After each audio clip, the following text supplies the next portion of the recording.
Natalie, can you say something real quick? Yeah, can you hear me? We certainly can. In fact, I'm going to turn you down just a little. Okay, thanks.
Only one in the state of Missouri and one of only 6 schools nationwide.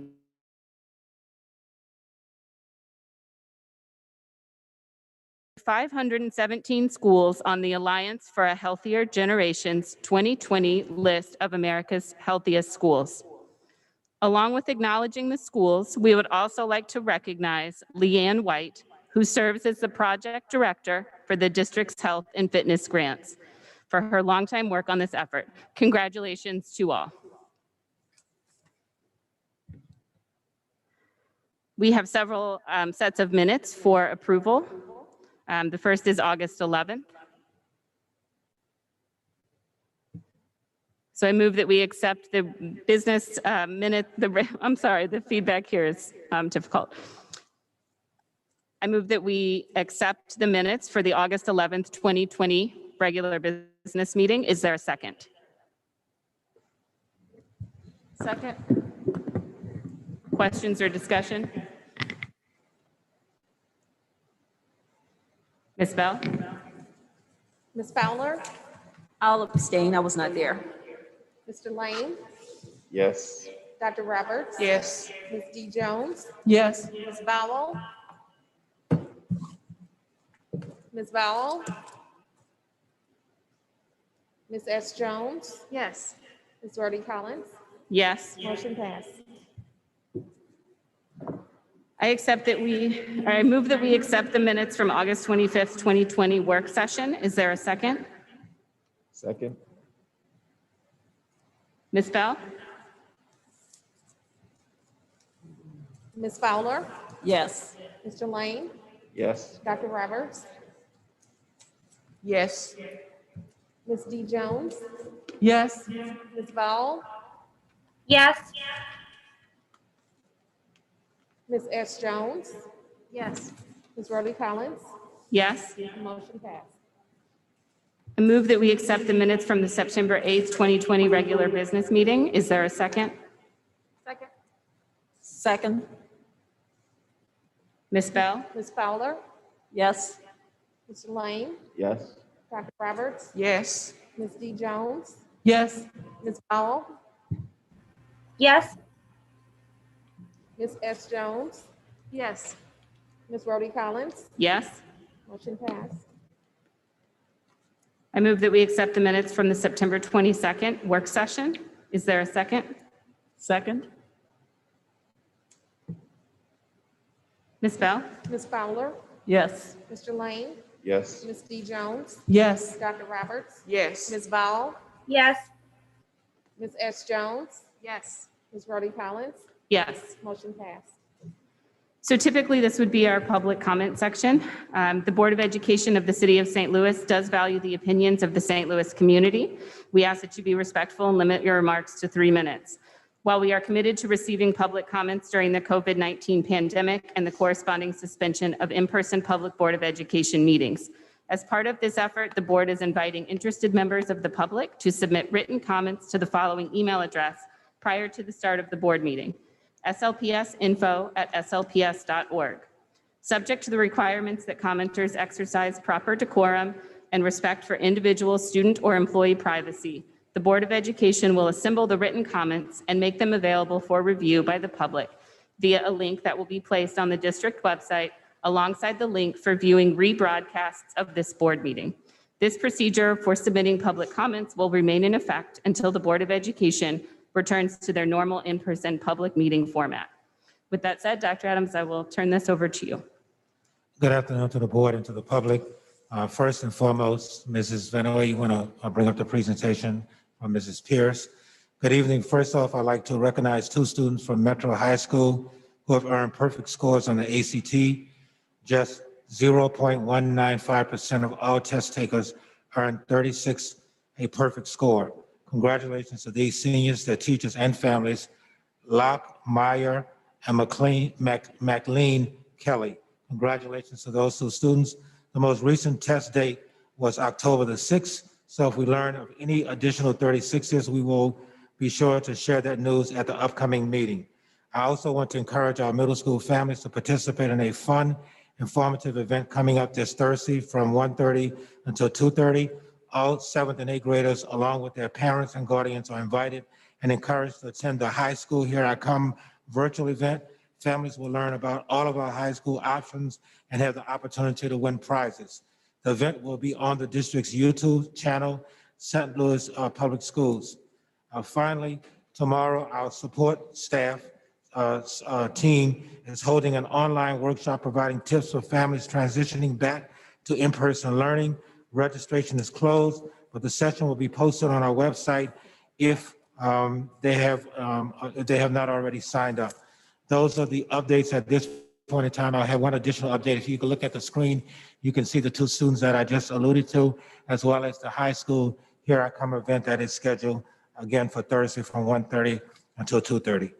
There are several presentations tonight. We will start with the financial update from Mrs. Angie Banks, followed by the assessment, STAR assessment from Dr. Knight and Mrs. Vanoy, who I believe are both tag teaming this particular presentation. Mrs. Banks. Well, good evening, everyone. This will be the update for the September financials.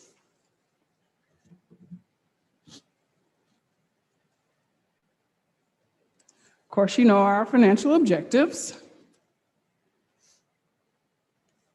and our agenda.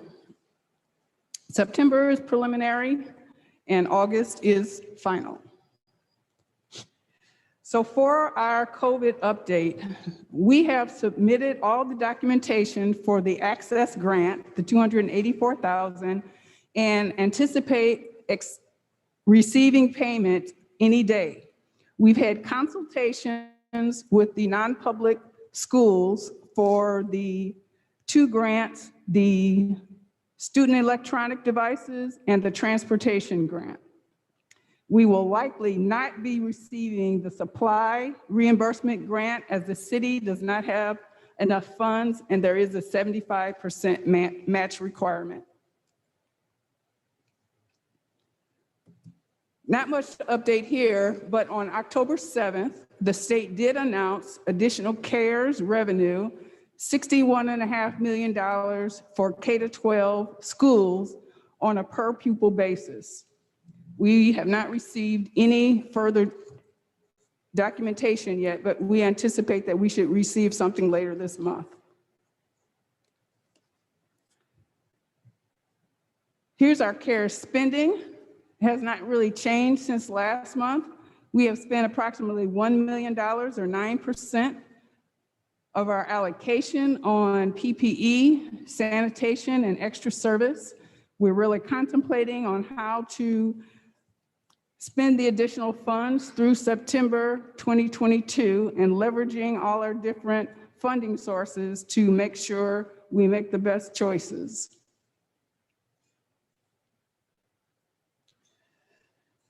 This is the FY 2020 revenue and expenditure preliminary update by fund.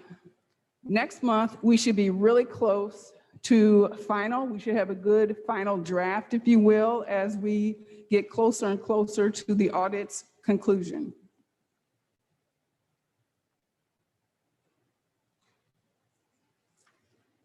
Here it is in graphical form. And again, here's the adopted fiscal year 2021 budget revenues by fund category and source, and expenditures by fund category and object.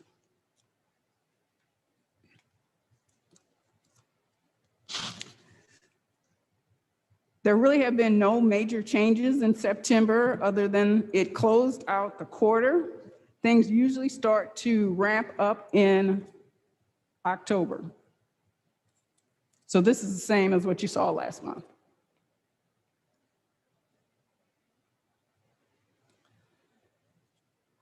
So here's the first quarter for fiscal year 21 revenues for all funds. You can see that we received approximately $7.4 million in September revenue. You can see that in red, $13.4 million year to date, or 3.4% of the revenue budget. The increase in revenues in December are due primarily to delinquent property taxes and sales taxes that we received for the fiscal year beginning in September. You can see that the graphic on the bottom, not a whole lot of movement with the actuals in blue.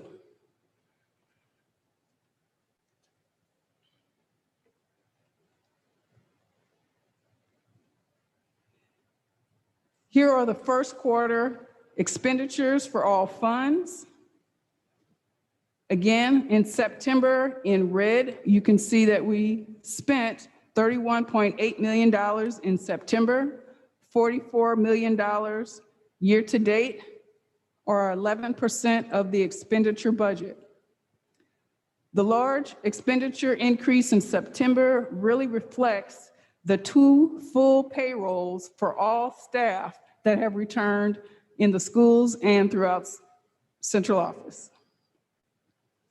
And on the graphic below, you can really start to see the expenditures starting to pick up, mostly in local, and of course, the total, you can really see that 11%.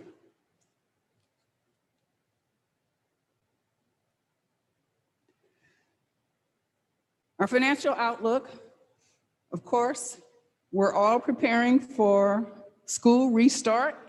We are providing individual PPE kits for all school staff, and of course, more custodial support. We were surprised by the state additional revenue. Typically, we were looking for a restriction, so that indeed was an unknown. That really concludes my presentation. I'll take any questions that you may have. I have a couple of questions.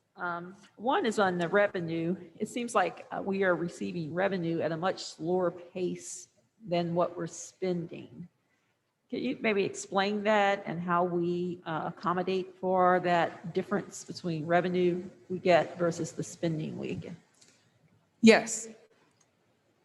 For revenues, particularly with the general operating budget, which the largest source is property taxes, and we just went through the tax levy process. So the taxes based on the tax levy are due, and everyone would receive their notices generally in November. The taxes are due in December, and we receive probably 90+% of the property tax revenue in December and January.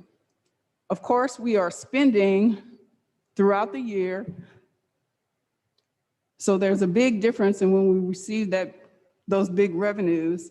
And from a federal and food service, those fund categories, those grants, those are reimbursement based. So we spend the money first and then we request payment. So we've been able to use the fund balance as working capital until we receive the revenues without having to take out loans as in tax anticipation notes. Thank you for that. You answered all those questions. I have one other question. Is it possible for us to use the PPE funds for other purposes than when we that are planned right now? And in particular, I was just wondering, is there a way to use PPE funds to expand the Wi-Fi reach or bandwidth in the schools? Yes, there are lots of opportunities to use those CARES dollars in which any type of relating to students having better access. We right now participate in the E-rate program. So we have used them in the past and we only pay about 10% of the cost as E-rate picks up the majority. Thank you. Ms. Banks, could you speak a little bit more to what you said about the city not being able to reimburse us at the rate we expected? Was that what you said? Are you speaking about the CARES. grant, the The 75% match? Yes. Yes. So based on, all the different types of grants through the CARES, they have different requirements.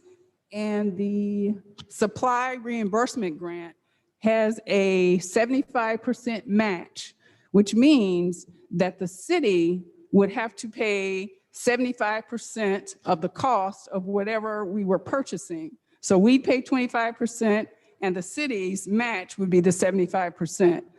Unfortunately, the city received their allocation before this grant was announced. And I believe they spent those funds before they knew of the match requirements. So just from our understanding, so that means that those dollars we will not use, or we've spent them and we just can't get reimbursed for them. No, we have not spent them. And so we will not spend Yeah, them. we will not spend those. And how much is that? Or would that be? I'm not sure if there's an allocation. Because It we would have haven't seen depended on what the city had available in a match, and then we could determine how much we could spend. Okay.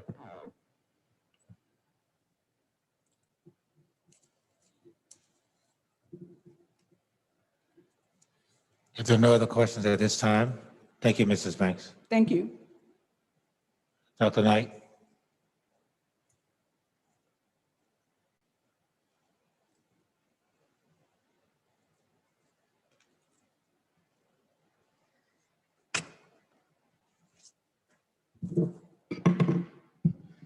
Good evening. So tonight, Ms. Van Noy and I will give you an update on the first quarter student performance on STAR. Throughout this presentation, we will provide you an update in terms of how students fared pre-COVID as well as post-COVID, remind you of the instructional priorities that we've identified for 2021, as well as the action steps that we will continue to take to ensure that there is continuous and sustainable improvement over time. So just to put this in context, when we're talking about reading and COVID, what we do know about the pandemic is that there was significant instructional loss over time. However, according to NWEA, which is the Northwest Evaluation Assessment System, they are the leading researchers around what has been happening across this nation as it relates to student performance. So what they did was they created a collaborative white paper for districts to use to really identify what's happening, what we should concentrate on as a district to ensure the instructional loss is regained while kids are in school. So what you will see is that even though we have experienced some instructional loss because of COVID, because of the summer months, the extended school closure, the instructional loss is not as significant as we initially thought based on the grade equivalencies, which is what you'll see with Ms. Van Nooy's update. So how do we ensure the continuous teaching and learning continues and takes place while we're either virtual, hybrid, or brick and mortar? So I just wanted to remind us of the 3 priorities for this school year 2021: fidelity to the instructional core, ensuring that we are providing teachers all of the support that they need as it relates to weekly booster sessions, dropping into classrooms, and giving continuous feedback. The Tier 2 support, small group instruction, which seems to be working quite well, where teachers do have that opportunity to have that small group instruction, even though it is online. And when we talk about assessments, formative assessments, those quick assessments, asking the quick questions, and then having the progress monitoring over time. And so as long as we stick to these 3 priorities, and not just exclusively to these 3, but these are our 3 main priorities, we will continue to see that continuous and sustainable student improvement over time. So these next 3 slides will really demonstrate how our kids actually performed on STAR pre-COVID and where we are today.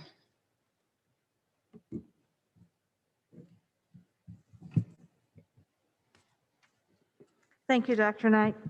Before we talk about the STAR actual data, I wanted to give you a background on the STAR assessment. We typically give it 3 times a year: August, December, and then in April. So in 2019-20, we were able to give the STAR data in August and December, but because of COVID-19, the April assessment was not able to be given. However, in September of 2020, all students in K-8 took the STAR assessment actually at home. The majority of the students took the assessment during the synchronous learning time that we have talked about in previous meetings. The assessment office analyzed the STAR data for validity since students did not take the assessment in school. The assessment companies have provided guidance around virtual testing practices to ensure continued testing integrity. Students will take the assessment again in December and again in April of 21. We will continue to determine growth in the grade level equivalency in both months. We also use the April STAR to determine summer school placement. The slide on the screen right now shows a progression of students from the fall of 2019 to the fall of 2020. 2020. When you look at the chart last year, kindergartners started the year at 0.35 grade level equivalency. And when the same students took the STAR assessment in December, their scores rose to 1.2. 1.2 means first grade, second month. That was in December.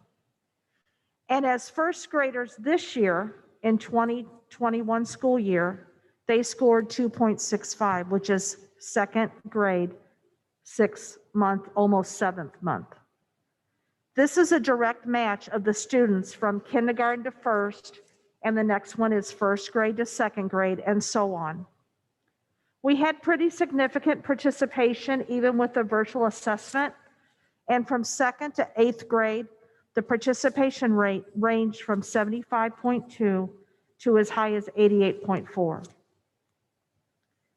This screen outlines the same data starting with 4th grade up to 8th grade.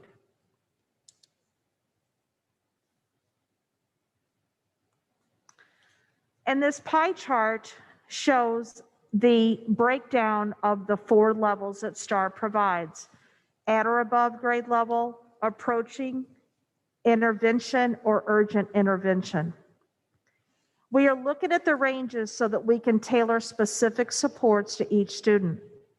Our interventions, our professional development, and coaching cycles supports teachers to provide targeted instructions to students who are in that intervention and urgent intervention category. For our students in the urgent and intervention categories, we provide specific support throughout the year, such as leveled literacy intervention, you've heard us use LLI, and other evidence-based interventions. We focus on third grade students due to Senate Bill 319, which calls for the early assessment of students' reading skills and requires school districts to intervene with students who are reading at below grade level.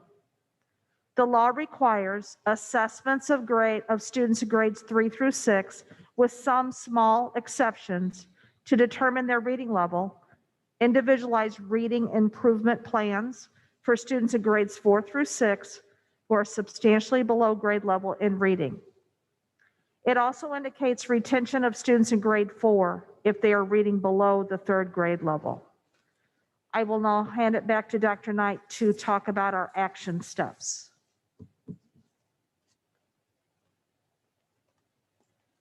So this slide just reiterates our core priorities for 2021. As I said, fidelity to the instructional framework, individualized learning assessments, assignments for students, and ensuring that there's that independent work time, instructional videos, recorded lessons that our families as well as students will have access to and will continue to have access to. Weekly booster sessions. Just this week, we have a booster session, multiple scheduled for every day this week except Friday. The tier 2 support, ensuring that we are creating those small group instruction for kids, as well as the assessments for learning and ensuring that teachers are able to set goals for students. And so next steps. And so what I will say is this is the time of the year where we start planning for summer. Even though it does seem early, this is when we begin to have that forward thinking around what worked last summer and some of our lessons learned. And so to begin the conversation around what do we need to do as it relates to summer planning, you may recall this past summer, we had 3 summer sessions. Session 1, we had approximately 900 students. That was our credit recovery. For session 2, we had approximately 2,500 children who were enrolled. And then for session 3, we had just under 500. So looking at summer session and how we plan summer a different way, as opposed to the way that we've always done it in years past. Utilizing teacher-made assessments, providing that support to classroom teachers to create those teacher-made assessments, and to continue to provide the continuous professional development with descriptive feedback and immediate feedback to classroom teachers as we're making these classroom observations. And so that ends our update around first quarter reading. I will certainly take any questions that the board may have.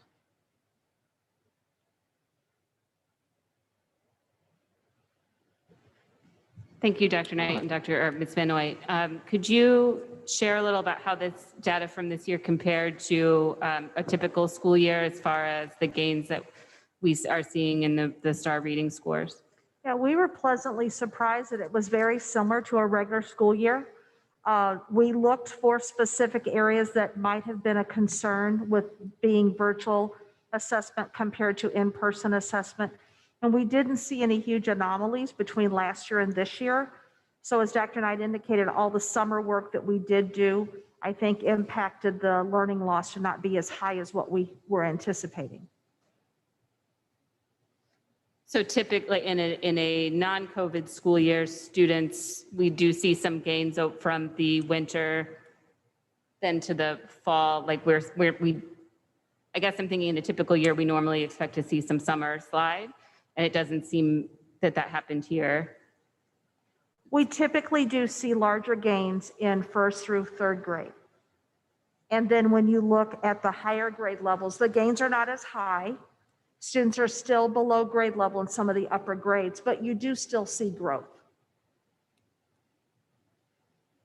And these scores are, you said it was about approximately 75 to 90% of students, the scores are reflected in this data here.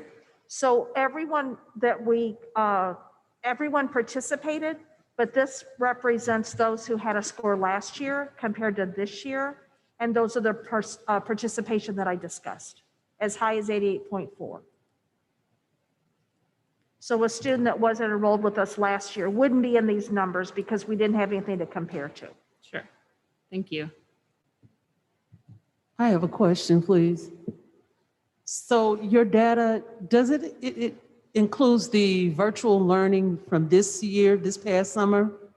Correct. Okay, so can you determine whether or not the virtual learning has had a large effect upon the student as compared to last year? The gains look really good. Mhm. And so will you be utilizing virtual more next summer as a result of that? I'm sure we'll be discussing that. I don't know that one session of this would give us the validity to say that we should only do virtual assessments, but it would be certainly something that we could look at, as Dr. Knight indicated. This was the first year that we had 3 different sessions of summer school. So I'm sure that really had a specific impact on all of that. I have a quick question. It's nice to see the growth, but as you indicated in the higher grades, students seem to still be reading at much lower levels than probably they should. Do you guys have you guys set, numerical goals on where you want these upper students, where you want them to be, what level rating levels you want them to be, and what time frame do you have to increase those reading levels? Sure. Thank you for asking that. So we set targets at the beginning of the year, but what we do is we identify it by range. So if you are an 8th grader, and we want these gains to be significant, but we want them to also be, we want it to be very clear. So if you are reading at a 4th grade level, we set those targets based on where you are and the projection in terms of where we want you to be by the end of the year. So that's why we have STAR 3 times a year, at the beginning of the year, which sets the baseline, middle of the year, which is where you should be by this point in time. And then that lets us know where we need to intervene and have some more stronger progress monitoring by mid-year. So we do set those targets and we are looking at that. That's why that progress monitoring is so important. And you guys, as you continue to report, you'll report on those specific gains by the ranges? Yes, ma'am. Okay, Yes, thank ma'am. you. With teachers having to support students with different ranges, especially around reading levels, what strategies is the district employing? Is there a rearrangement of classrooms after STAR data comes out to make sure that students who are at similar levels get the same support and progress the same? Are they mixed? What are the strategies there?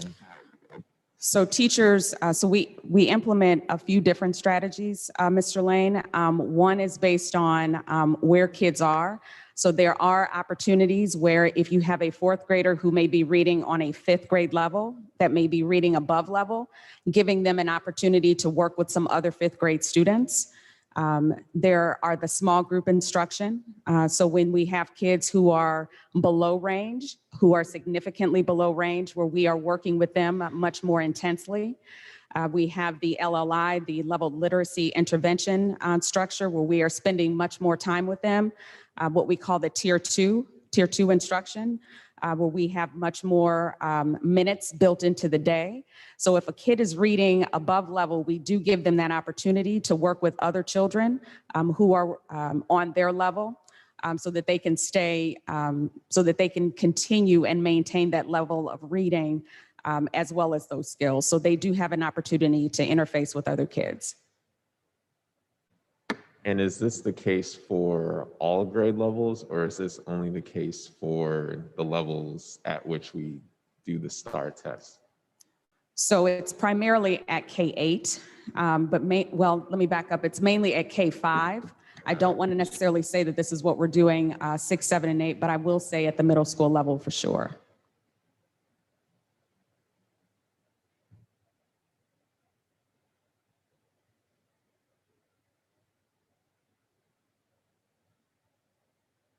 Thank you, ladies.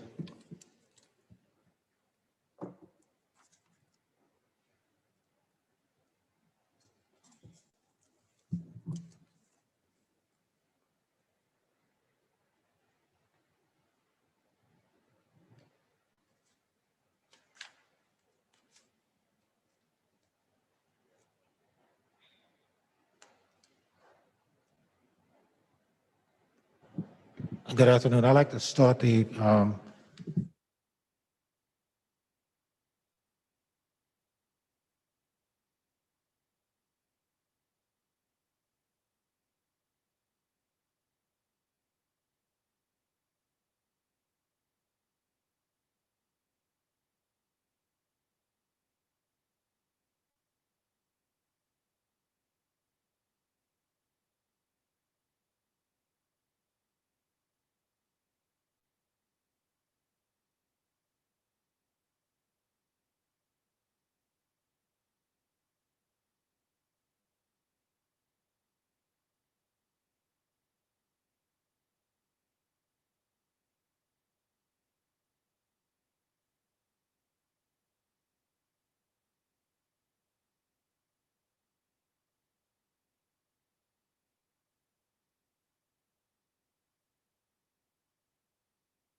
Looking at the numbers from last year to this year, the numbers in red are the numbers from last year.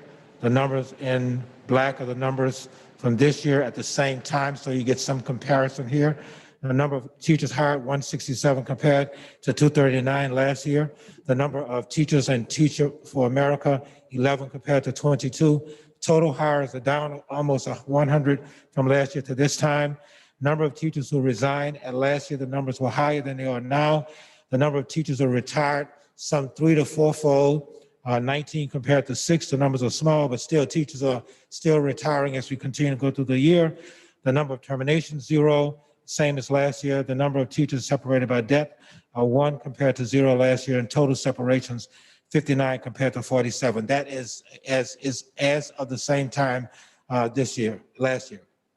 October 5th, indicating the number of teacher vacancies, number of non-cert teaching vacancies, administrative vacancies, for a total of about 192 vacancies at this time, compared to about 117 from last year. And the date last year was about September the 5th. This is even 1 month further into the year. In terms of the vacancies, looking at the number of vacancies compared to about the same time last year, at least the positions that are vacant, a larger number of math teachers, a larger number of science teachers, a larger number of special education teachers, music teachers as well, and obviously PE teachers. The numbers are much larger than they were last year this time, and you can see the critical areas that the district still has at this time. The number of ADA requests, obviously the virus has really triggered a number of persons asking for ADA requests. Certification challenges as well. As you can see, some 231 One was compared from July 1st to 2020. The numbers last year was for the entire year. So for the entire year last year, the number of ADA requests were 125. Just so far this year, from July 1st to October 5th, the number is much higher than it would have been for the entire year last year. The family medical leaves, as you can see in red, what those leaves are for. Obviously, with the COVID-related reasons, 100 leaves compared to the numbers that compared to what we would have had last year without COVID. Child care leaves increased as well. Those two specific leaves were covered by the CARES Act, and so persons could apply for these leaves as a result of the CARES Act. But you can see the numbers going all the way down. But obviously, because of the virus this year, those numbers are much larger than they've ever been. Labor management, this really doesn't represent anything other than the fact that as of the beginning of the school year, the small number of grievances and those kinds of things, obviously persons are not in place in buildings, so obviously there are less claims that would be filed relative to grievances and those kinds of things. Labor management issues as well, as labor, quite frankly, is not in one of our buildings. They're in their homes providing the kind of instruction that students need. Lastly, number of days in operation. Well, let me switch to the General Call Center. 26 days we operated compared to 10 last year. We have about 1,800 calls compared to about 5,000 calls last year. You can see that the call center explanations, transportation calls, enrollment, human resources, and student recruitment and placement. Last board meeting, the board asked for some breakdown. I think I provided that to the board, but I'm providing it to you again to see what the breakdown was in terms of enrollment. Instructional support technology was the largest request, and also any miscellaneous. Virtual school enrollment, giving you a weekly account up until September the 30th, which is the day that the state recognizes our numbers, and we get paid for that number that's reported on September the 30th. You can see the elementary numbers week to week, middle school numbers week to week, high school numbers week to week, and the total numbers. It should be noted that the elementary numbers compared to last year are lower. The middle and high school numbers are pretty much where they were. It's the early childhood environment that is less 700 students, or some 600 or 700 students compared to last year.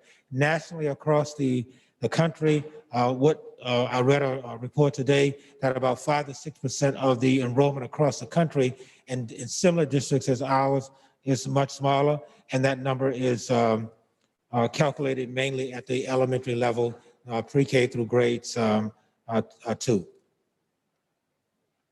The numbers for alternative sites as well, elementary and middle, our Edmendum program, which is our online program, 172 at the high school level, and some 241 in our alternative programs. And that would be Fresh Start and those kind of programs, similar to the programs that are at ICA as well, the Blewett site.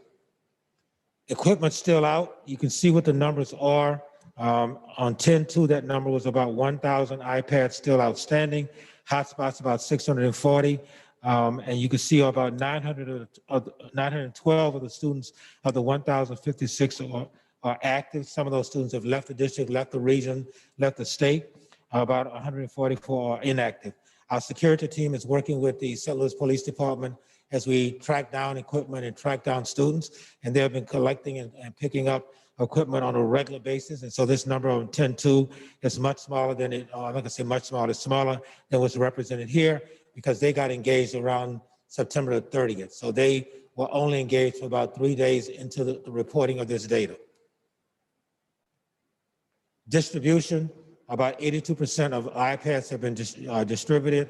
Laptops, about 74%. Hotspots, we ordered an additional 2,000 hotspots. And at this point in time, I think we've kind of deployed all of the hotspots based on families coming back and getting hotspots and hotspots being broken. But we received additional 2,000 additional hotspots for a total of about 6,000 hotspots totally. About 105 families have opted out.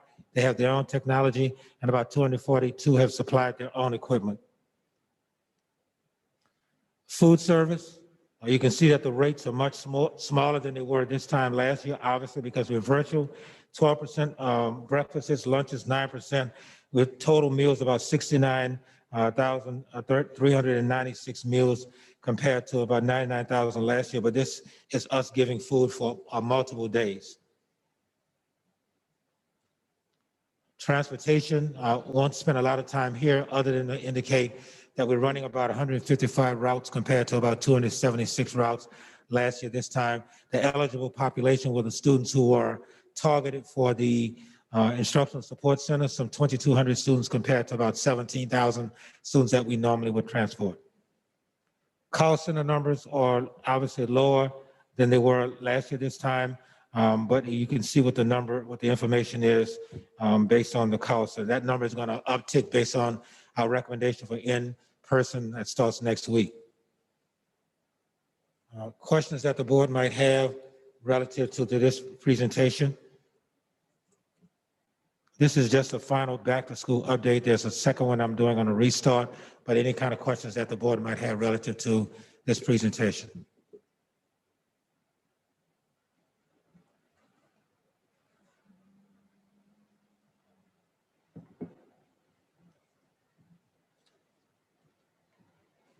Could you go back to the slide on vacancies?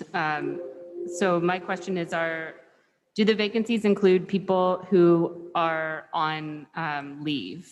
It does not. No, it does not. So I guess my question is, what is the impact on the vacancies and the people on leave on students and staffing, and how we're able to meet the needs of students? It all depends on what kind of leave the person has. We have long-term subs. Every school has a long-term sub that's housed in the building. So that's approximately, some schools have two, like a large school like Gateway. So there are about 80 full-time building subs that are in buildings, and then our ability to garner subs as well. We have a large pool of subs, but many of those subs are also making decisions not to,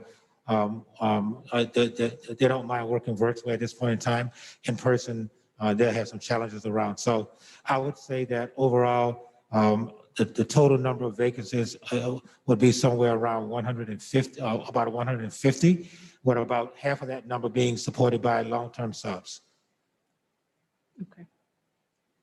I do have one question. How does the, forget which slide it was, but it had the September, I think, 30th enrollment. How does that compare to year-end last year? I'm sorry, say that one more time, Mr. Lane. Just enrollment right now compared to last year? Enrollment would be approximately what we project. We projected about 21,000 students for enrollment, and that number is down about 700.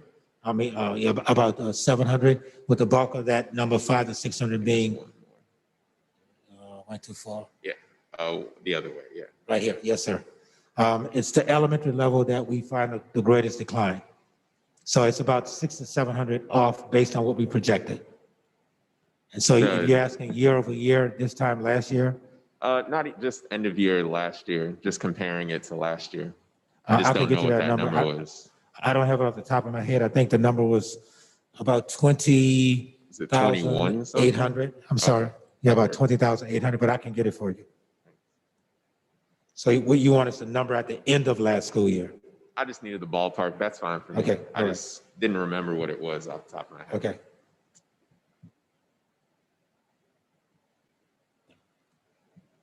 Dr. Adams, Yes, ma'am. how did you make the determination on how many families left the state? Well, we do have that data. Where we try to check to find where a family is, our counselors and social workers, nurses, family community specialists try to obtain that information so that we can code it in our system. I can get you an actual number of how many kids left to go to charters, how many kids left left the city to go to the county, and how many kids left to go to other states. We do collect that information. I just don't have it as a part of this report, but we do have that information. In the future, would we consider trying to survey those people to find out what, their reasons were? Because the city in general, since we're under gentrification, it's important to the school district to understand what people are thinking when they leave. We do get some anecdotal information, meaning that the counselors or social workers put in why a family may have left. I can pull that report and get that information to you. as of this particular year. But we do collect that information, and we do look at it. Thank you. You're welcome. I'll make a note of that, Ms. Fenoy. So I just want to make a note of that to make sure I get it back to, okay. For the technology, is the number that's in the not distributed column, is that surplus, extra materials that we have? Or Yep. are those students who have not yet received a device? It's a little combination of both. It's surplus. We ordered more than obviously we wanted. We needed. We knew we would have breakages and those kinds of things. But at this point in time, we have extra laptops. We have extra iPads. We don't have extra hotspots at this point in time. Do we know how many students are still without a device? The 912 who have not turned in equipment, that group. I don't know off the top of my head how many that don't have any equipment.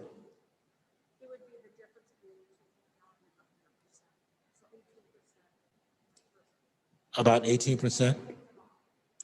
But didn't we order more iPads and laptops? Okay, but I'm saying that the question is, and I understand the question, the 13,106 does not represent, it represents all technology. We only have about 1,100 elementary students in middle school. So if that is the case, then I think I understand the question. Let me come back to you with that. Sure, that's fine. What you're Thank looking you. for. I'm sorry. You want to basically know what the difference is of kids who have not picked up the equipment, not necessarily those who can't pick it up because they have not lost it, and what the overages might be. So my question is, how many students do we have enrolled in our district that do not have technology or to access learning?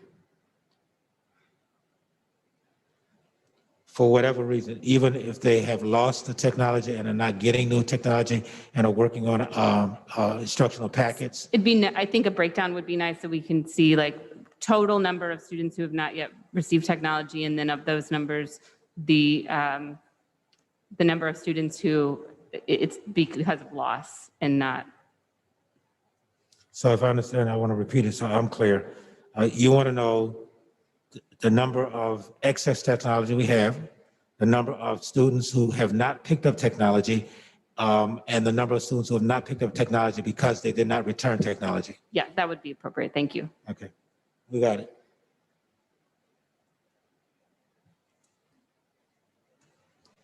Dr. Adams, just a follow-up on Dorothy's question. And I'm going back to a meeting where we said we had one-to-one technology. So is that lining up with the question that was just posed? Yes, ma'am. We have enough technology to give to every single student. As I said before, we don't give technology out again to kids who have not returned their technology, and the other group of students who have not picked up technology. It doesn't mean that it's not available. Students have not picked it up. We've not been able to connect with students such that they can pick it up. Okay, that response is different from saying we have one-to-one technology. So thank you for that clarity. Dr. Adams, I have another question in regards to hotspots. I don't know how much it costs, the total cost is to provide hotspots to our students, but is there some other type of technology or something that we could utilize in the areas that are hardest hit, that, you know, we have more students located, that we can kind of centralize a large hotspot or some type of, I'm not sure how to phrase it, where we could service more students during the school hours. You would turn it on and then turn it off after school hours are over, or. So I know we did look at some technology like that, Mrs. Venoy. You want to address that? We did look at that over the summer. It would have to go on one of our buildings, but we did look at that as an option. I'll let Ms. Venoy address that. I think you're talking about a mesh where an entire area is covered from a Wi-Fi standpoint. That's something that the city and the district has talked about before, but it's not available at this point. What we did find out is that some of the housing areas are providing free Wi-Fi to their residents. Like what's the one, Peabody, is providing the entire complex with their own Wi-Fi. So if we can work through partnerships with other subdivisions or other entities like that, that would certainly help that. But at this point, we do not have a mesh environment. E-rate does not allow that at this point for us to assist at home. It's only to assist in any of our buildings. And just for the record, we have been in multiple conversations with the business community as well as the city to try to do exactly what you're talking about.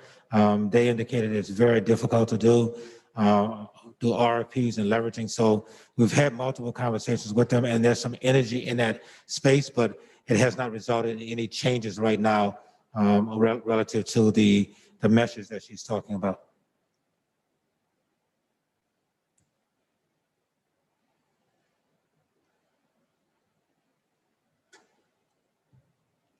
I'll move to the second presentation at this point in time, Ms. Vinoy.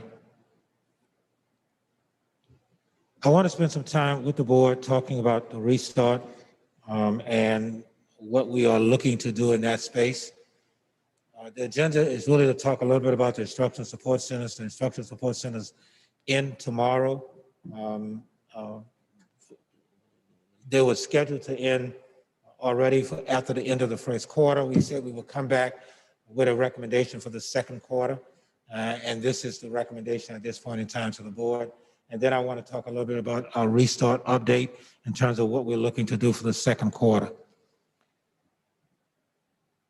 In review, and this is an important piece that I'd like the board to understand, at the elementary level, the numbers in red are the numbers of families who committed to come to the instructional support centers. You can see that about 970 students out of 1529 at the elementary level indicated they will be coming. The ones in red said, I'm coming. The ones in blue are the ones that actually showed up.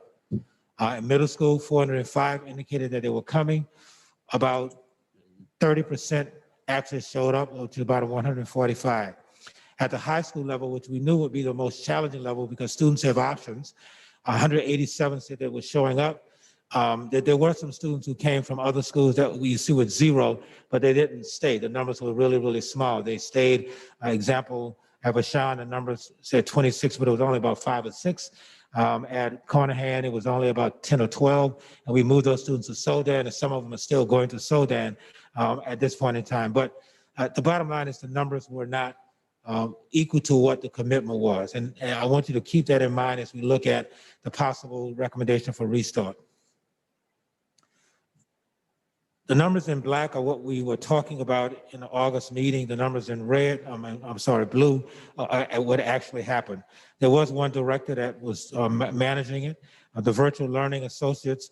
We anticipated 250. We hired about 190 of those persons. Obviously, we had less sites and less students. Coordinators, instructional support centers, we had 24. We wind up having 21 sites because we closed some sites, as you can see on the former page. Transportation is exactly what we anticipated, 31 special education stops, 130 regular routes, and basically one student per seat. We followed all of those guidelines for the ISCs. For food distribution, there were 18 food distribution sites. We served about 3,000 meals a week. Parents could pick up the food from any food distribution site. That remained the same. There was a pickup on a Monday that still remained the same. And instead of 5-day meal kits, the federal government allowed us to do 7-day meal kits. So families similar to the summer can come pick up food on Monday, and that food will last for 7 days. The number of COVID cases, and this was as of me pulling the data as of Thursday or when you received it, 58 cases to date. That's not all around instructional support center. That was cases that persons from the summer, because all staff had to take the assessment. So that was all staff at that point in time, irrespective of the instructional support center, and 3 students. That number is higher today than it was when I sent this report to you. Not much higher, but it is higher because there have been some additional cases. The number of COVID cases alleged to have been contracted at school were 3, and the number of COVID cases at the ISCs were 3. Again, that number is higher today than it was at the time I pulled this. That number is only incrementally higher, not much higher. And so those are the numbers at that time from the instructional support center. In terms of attendance, you can see that we started with about 947 students.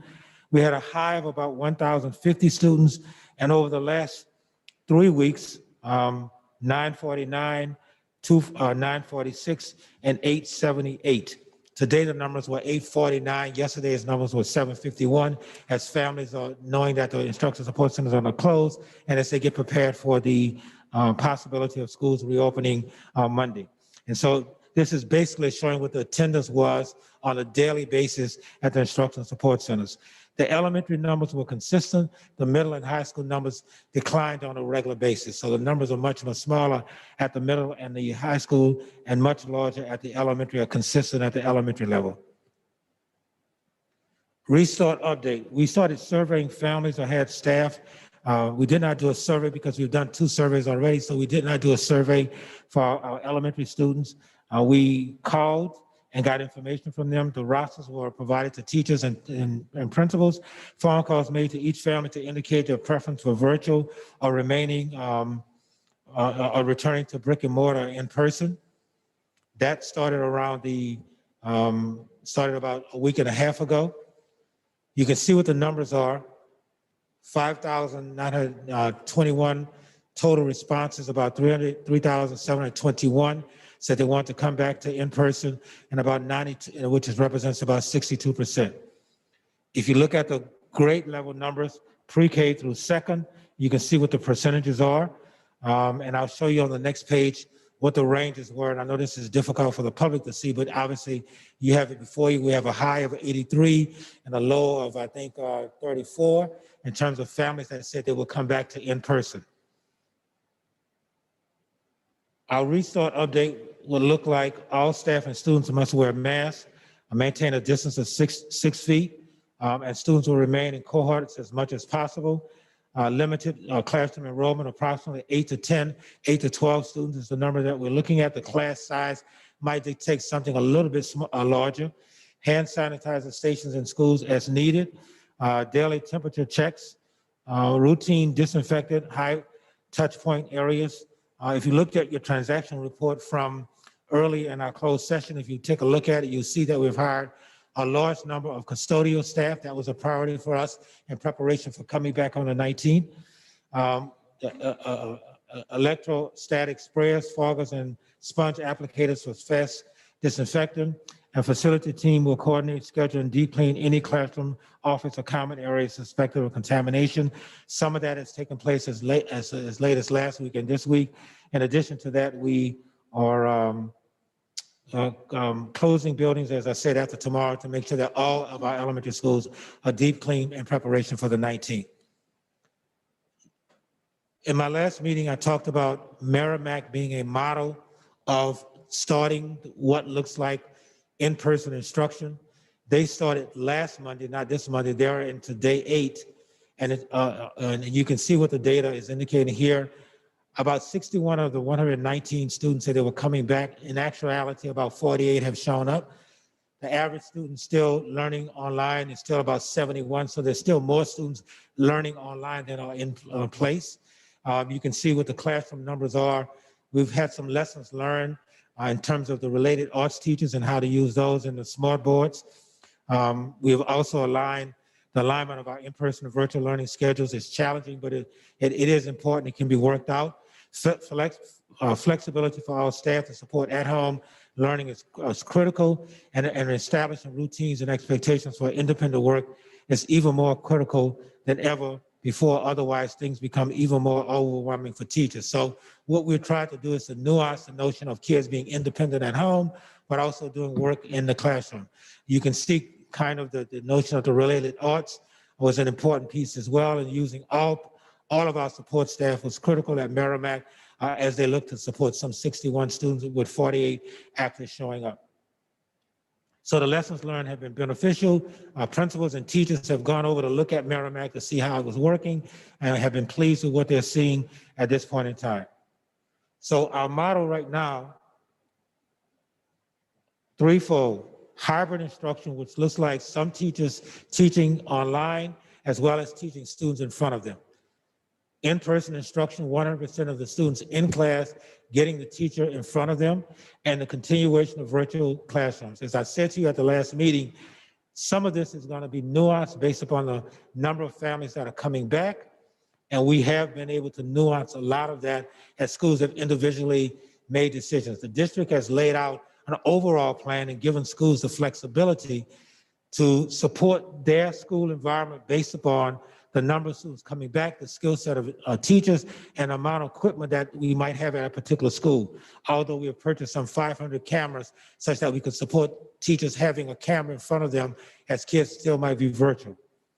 The school dismissal is 1 hour early. Why is that, Dr. Adams? Number one, as students are dropped off, students can no longer congregate in central areas. They have to get off the bus and go straight to their classrooms. So we've asked teachers to come back 15 minutes earlier than they normally would sign in. Teachers were already required to sign in 15 minutes early as a part of their planning.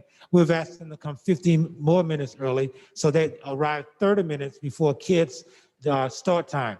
That allows teachers to be in the classroom, so when kids are dropped off, they go straight to their classrooms. They're not congregating in any common areas. Also, it will be possible that we will have teachers staying with students, eating in the classroom.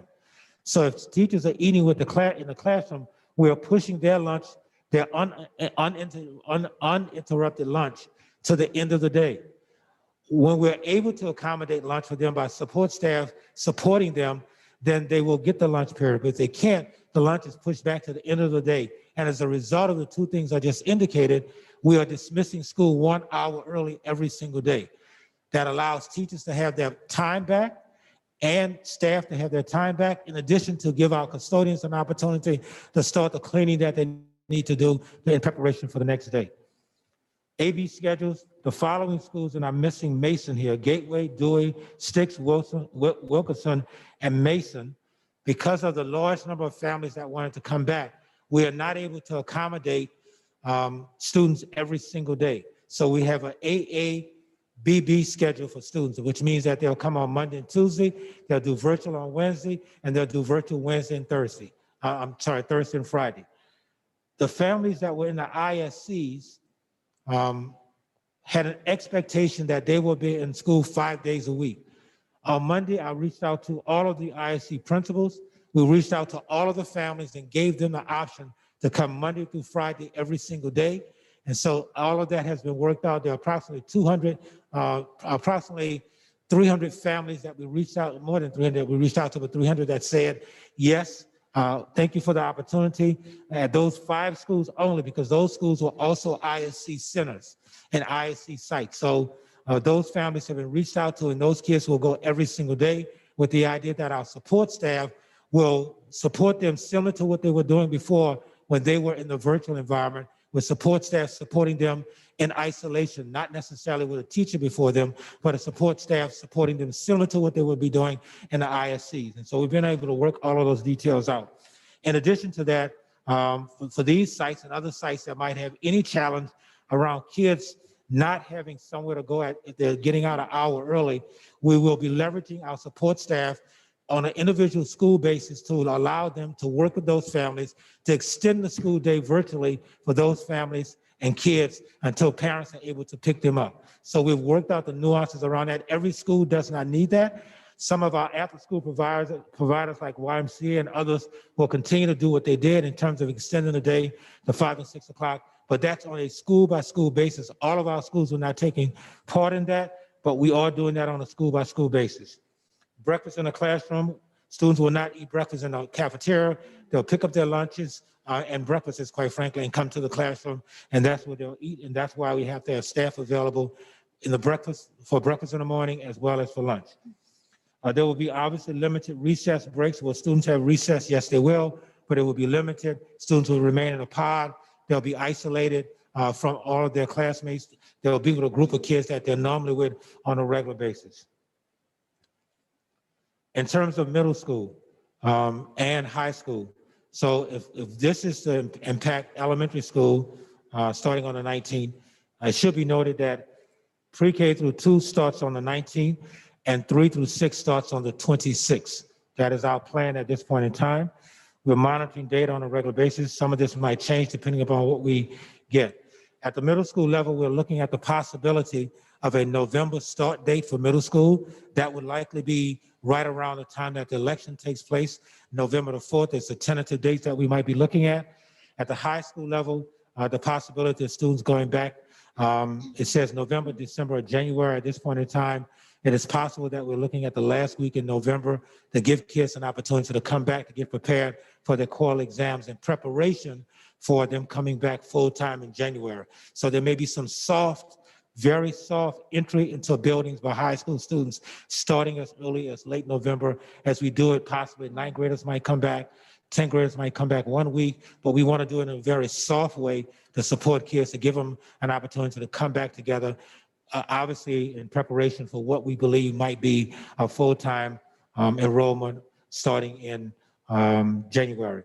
The athletic program has been allowed to go on by the health department of the city. The winter sports that normally are winter sports are wrestling, which we're canceling. Obviously, the close contact with wrestling, we do not want to have any of that take place. We're practicing. Basketball, male and female basketball can go on.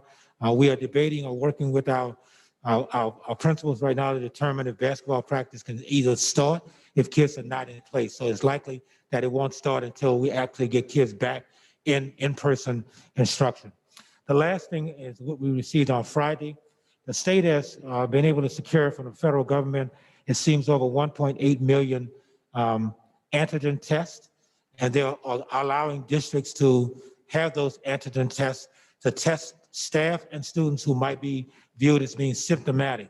We're putting a plan together. On Monday, we requested that we have some of those tests in preparation for coming back to school, but they're testing kits that can only be dispensed by the nurse or medical personnel, and it's for students or teachers or staff that might be viewed as being symptomatic. It's a invasive, a minimal invasive nasal swab test, and it must be, as I said before, administered by a healthcare professionals. This is only preliminary information.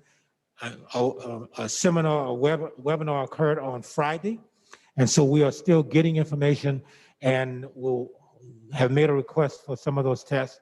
Obviously, we'll come back to the board when we get more information, but at this point in time, we think it is prudent and to our benefit to take advantage of the possibility of those tests. I know I covered a lot for the board.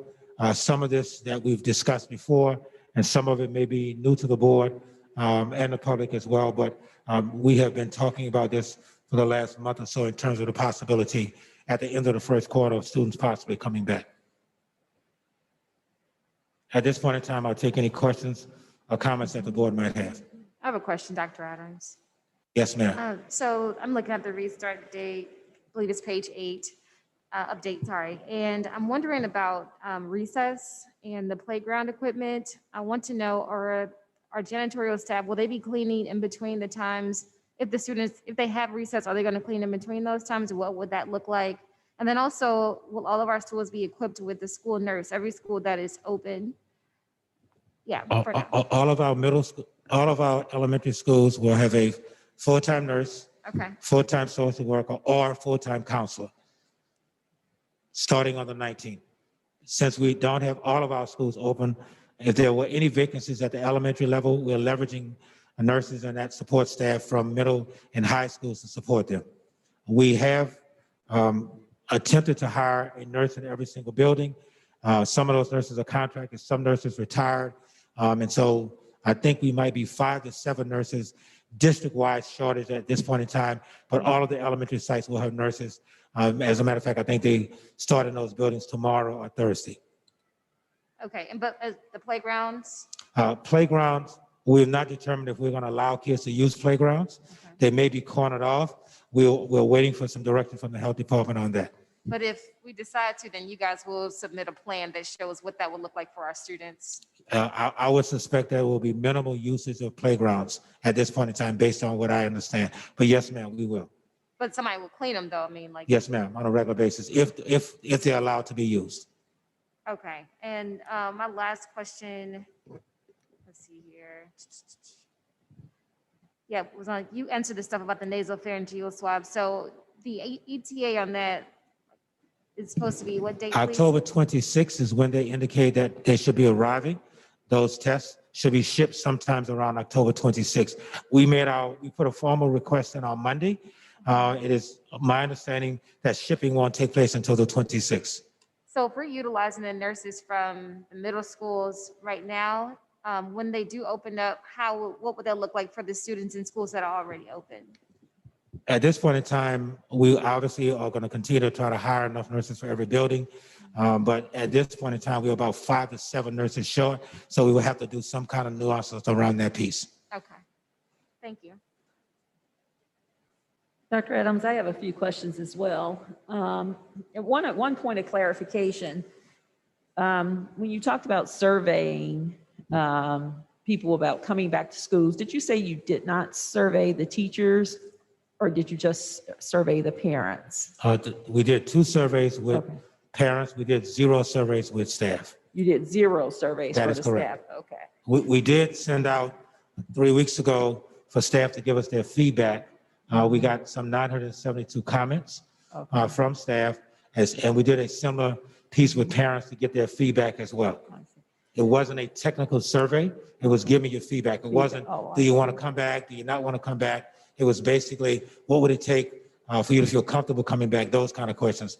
We could send you a copy of what we sent out. Okay, great. Thank you. Then also I just have a few questions. For schools that have a much higher percent of students returning, will we add more staff, teachers in particular, to keep classrooms to 10 to 12 students?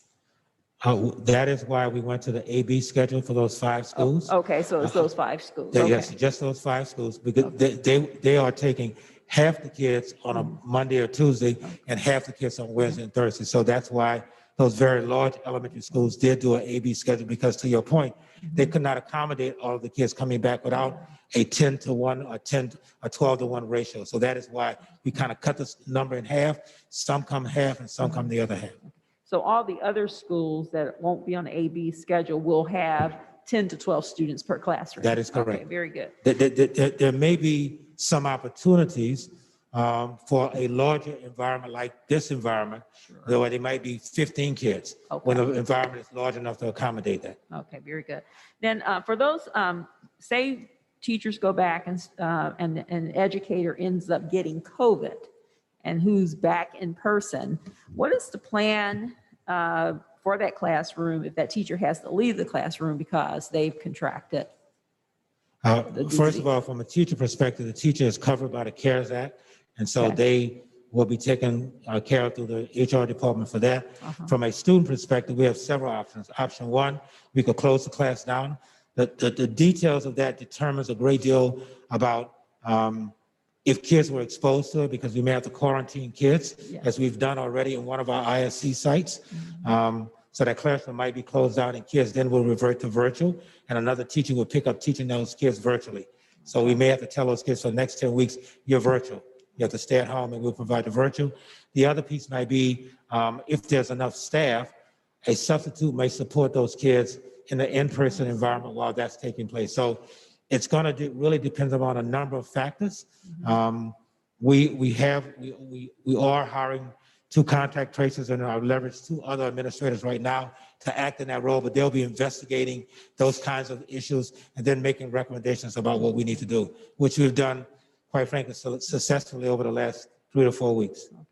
Okay, and then in one of the slides, I think is that one actually, it says that you guys are going to try to keep the students 6 feet as much as possible.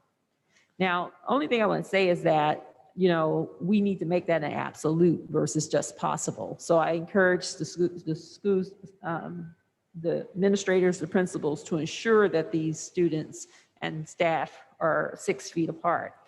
The challenge, Ms. Fowler, is the challenge of ECE, early childhood. Some of the smaller kids, while they respect the 6 feet, it's not going to be impossible for 100% of the time to keep them that way. And our special needs population as well. Some of them have very specific needs. What we are providing for our staff is additional PPE equipment, i.e. masks, as well as a face shield, i.e. gloves, i.e. covers, to make sure that we're protecting them. But in some environments, it's going to be impossible to keep them 100% 6 feet just because of the challenges with certain populations, special populations. And that is the reason why that leverage is provided there. Okay. And then just two more things. One, I want to just say to the parents and the teachers who are listening, you know, we do receive your emails and we do listen to them and we do try to make sure that we acknowledge your questions. And Dr. Adams also makes sure that he acknowledges your questions and include all of those thoughts in his plan. So we would want all of you guys who are looking to know that's the case. But my last thing is, one of the reasons I asked the CFO about, can we use the CARES money for things like Wi-Fi and reaching, you know, to expand the Wi-Fi reach in the schools, is that if it comes to a point where we see our cases rising up, but we still need people in the schools, I would recommend that we spend some of the dollars on plexiglass for teachers, you know, expanding our Wi-Fi and start researching that now so that we can still have in-class, we can still have students come to school, but teachers still teach virtually. And I know you responded to my question that right now the bandwidth isn't there. Maybe we should start researching how do we increase that bandwidth per school and use the PPE dollars, the CARES dollars to do that. I just want us to stay ahead of the game versus, you know, trying to catch up on everything. And if we can reallocate some of those dollars in case there is a challenge and parents still need their kids at school, we can focus our attention early on those kinds of solutions versus reacting to those solutions. Thank you. Thank you. We have purchased plexiglass for all of our secretaries' desks. We did that over the summer. The classroom is a little bit different, the kind of dynamic, because teachers are not stable. They're moving constantly to kind of support kids. We did kind of talk about that based on your email today to look at what that might look like. The second piece is in terms of the internet broadband. Mrs. Van Noy and I had this conversation about 2 or 3 weeks ago. We will be putting out an RFP over the next 60 days. We're really trying to wait to see what the E-rate says, because this is a very expensive process, as you might can imagine. And we want to make sure that we try to use the federal dollars if we can to do that. If we can make it through February, we think the E-rate funding will be available at that time, and we would only pay 10% as opposed to 10% of, let's say, $5 million or whatever the case might be. So we did start this conversation. We are looking at what needs to be done in that space. Don't know that we can do it prior to the beginning of, prior to December, but we are looking to see what we can do to get in that space such that we are ready when the E-rate funding comes to actually get this stuff up and running. Because we did kind of price what it might be to look to do this. Very good. And I know I suggested in an email that we contact Regis, which is a city organization, and they help us through this process. I'm sure you are familiar with their executive director, so you guys should work something out there, okay? Gotcha. Yes, Dr. Adams. Yes, ma'am. My question is in regards to water fountains in the building. There are just so many, and you have just so many students. How are you going to keep, or how will the staff keep the children safe when it's time for them to have the water breaks, or when they go to the restroom and they're using the facilities? I know they're going to stay in pods, but how do you keep them safe during that time when they're going to get the drink water and when they're going to the restrooms? And young students aren't really the best people when they're going to the restroom. I don't think they look behind themselves sometimes. So for the ISCs over the last several weeks, we've not had that issue. We've had custodians, 4 custodians in every elementary building wiping down the water fountain. Students, quite frankly, at the elementary level like the dots on the ground, and so they stay 6 feet away. So 1 student using the restroom at a time. We've not had an issue with that in any of our elementary schools in terms of water fountains or using the restroom. It just has not been an issue. And so, and this was with our support staff, not necessarily principals managing these. And so we don't anticipate having a large problem with the restrooms or wiping down water fountains. We've just not had an issue. Now, mind you, the numbers have been small numbers. Some of our sites have had as few as 20. The highest numbers have been about 80 to 90 at Mason and at Sticks. But we've not had an issue, Ms. Jones, with wiping down water fountains and cleaning the bathrooms on a regular basis. Staff is actually doing it on a rotating basis, that they have to do it 3 or 4 times in an hour to make sure things are wiped down. But we've not had any issues with those kind of issues at this point in time. Okay, so the students learn that there's a procedure when they go to the restroom, that they're washing their hands when they go in and when they come out as well? Yes, ma'am, they are. Okay. We've just not had that issue at all at the elementary sites. That's why we did the ISCs. We haven't had that issue at Merrimack either. Those 2 things have not been an issue for us at this point in time. And so the students are bringing in their own water, or are they utilizing the water fountain? They're using the water fountains, but the water fountains are wiped on a regular basis. Okay.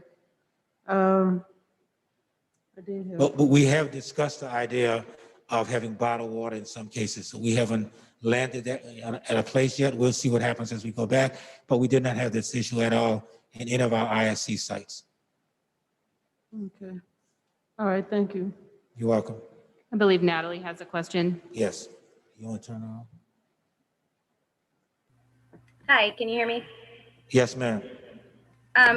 So I really appreciate all the sacrifices and accommodations our teachers are making, especially if we're asking them to push back their lunches and eat in the classroom with their students, which I'm not sure I would be comfortable with. But are we sure this is all entirely voluntary and that all of them are comfortable with this level of risk? I mean, I don't feel like we've adequately accounted for their needs.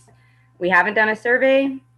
I mean, our students are obviously the center of our mission, but if we don't support our staff, I don't think we can adequately support our students. So is there any way we can plan for some sort of formal survey, even if it's a short turnaround time, so that we can adequately engage the needs of our staff? As I indicated before, we did get the opinions of staff. Some 900 staff did respond to us. At this late date, I would not want to do a survey. If the board requires a survey, obviously I'll do one. But I did get feedback from 900 staff persons. I can send that information to you. We have worked closely with Local 420, had detailed conversations with Mr. Cummings, and they have not necessarily agreed. They sent out something on last Friday, based on everything I just said.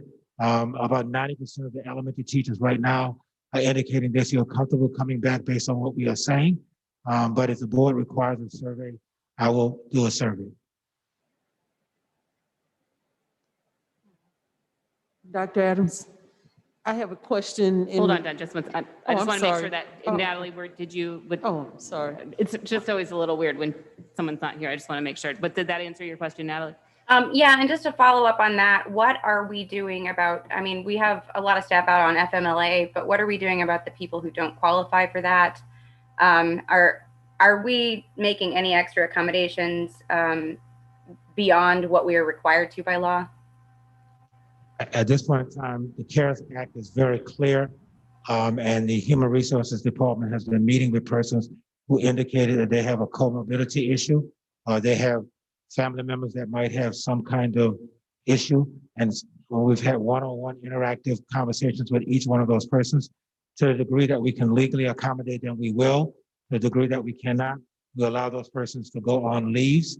But we are, when you're saying taking an extraordinary step, we are following what the law says at this point in time and are trying to be as supportive as possible. Don't know that we are doing anything outside of that that would be considered to be extraordinary. We are following the law, the letter of the law in terms of trying to support staff and trying to give as much flexibility as possible, but at the same time, make sure that we have the appropriate staff to support our classrooms. Okay, and just the last thing, I would like to see, and I mean, obviously I would want to talk to the other board members about this, but I would like to see some sort of survey at least maybe mid-semester or at the end of the school year so that we can see how our staff felt supported. We are always talking about teacher retention and vacancies, and I feel like if we are not listening to them, we're not doing our job to serve our students essentially, because we have to serve them through our teachers. So I don't know if that's a possibility, but just something to consider. I feel like that would really help me make better decisions. I'm currently uncomfortable with being there in person myself, so I can definitely understand any concerns that teachers may have as well. So Any So information on that would be awesome. So I apologize. I thought you meant a survey before the end of the week. That would be ideal, or By the when, board, and we will be serving parents, students, and staff moving forward, similar to what we did last year with Panorama. And some of the questions will be geared toward the COVID response and how they felt about the response and support from the staff. So yes, we will be doing a survey. A Panorama survey is the data that we will be collecting twice this year. Once should be happening either right before Christmas or right after Christmas, and once again in March or April. So yes, ma'am, you will have data from the Panoramic survey that outlines how staff, students, and parents felt this school year. So yes, ma'am, I apologize. I thought you meant a survey over the next 2 or 3 days, but yes, we are planning a survey for those 3 entities, and there will be 2 surveys that are done this year for them. Last year, we were not able to complete the one in March because of the virus. no, I did actually mean a survey sooner, but this is, I guess, the next best thing because it will guide our decisions going forward. We're setting a ton of precedents right now. So I appreciate that, and I appreciate your continued attention to all the data that those things bring. So that's it for me. Thanks. Thank you very much. Yes, Dr. Adams, earlier you talked about the procedure for the teachers if you found that they had, teachers or staff members, if they had COVID.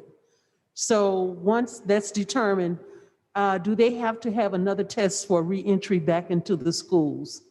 And if they do, and the students that are being sent home or they're being quarantined for 10 days, do they have to be tested as well, or do they just come back in? So we have not been requiring a test for students when we quarantine. I think it's 14 days, not 10 days, but 14 days they have to be away from the site. And staff have been, if I am correct, and could be corrected by Mr. St. Alma, we do ask the staff to come back with a negative result prior to coming back to work. We don't, 14 days again? Yes, so staff and students, 14 days. Which is per the CDC and the doctor and Mr. Echols of the health department. Right, 14 days, so we don't require a second test, but 14 days before they can return back to work. So are all the staff and teachers now considered essential workers because we receive the CARES funds? The answer is yes. Educational employees were actually considered essential workers from the beginning of the pandemic. They were exempted from the stay-home orders in March, actually. All right, thank you. Dr. Adams, I certainly appreciate the planning options that you've given parents who use the ISC centers and those who continue to use the virtual option. My question goes to those parents who are still interested in the ISC option, and you indicated that there would be 5 schools to support those families. So the ISC sites at this point in time, so let me back up a little bit. Obviously, we had multiple ISC sites. The elementary ISC sites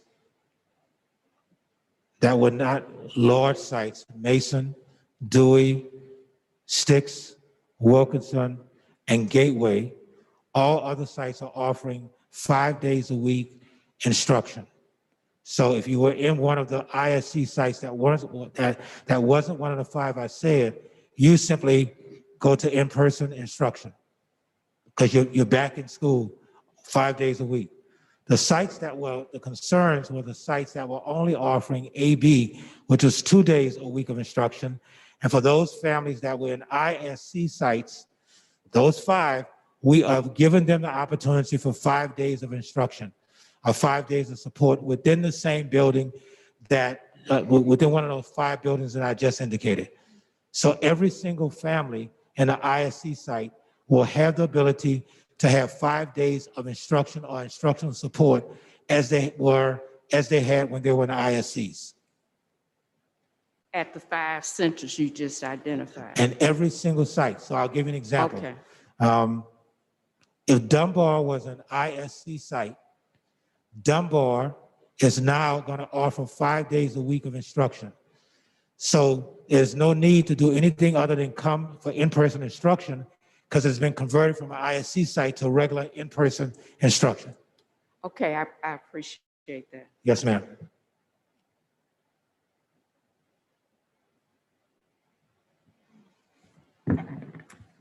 I have a couple of questions. The first one on slide 6, you don't have to go back to it, but on slide 6, you gave information on positive COVID results at the ISCs. My question and the purpose of the question is, well, ultimate question, is there going to be like a COVID dashboard or a page on the site that's going to be constantly updated with data similar to, but probably not as extensive as the city of St. Louis County, giving updates and on what regular basis? And then in addition to that question, looking into the past, that data that we saw, was that data that was provided regularly to families in a public way so that they could also see how many cases are at the ISCs? It is our intent when we get back to in-person to have the data available on our websites. Similar to what some other districts are doing, we looked at Kirkwood, we looked at Webster Grove. They're posting this on their website. I met with Mrs. Pierce and Mrs. Willis. It is our intent that when school starts on the 19th, this data will be on our website. We do keep the data in human resources at this point in time. So we do have a data dashboard that's very specific to the actual employee. Obviously, we can't post that, but the numbers we will be posting on the 19th. Yes, sir. We will have a dashboard available. All right, thank you. The second question is around a second and third thing around teaching.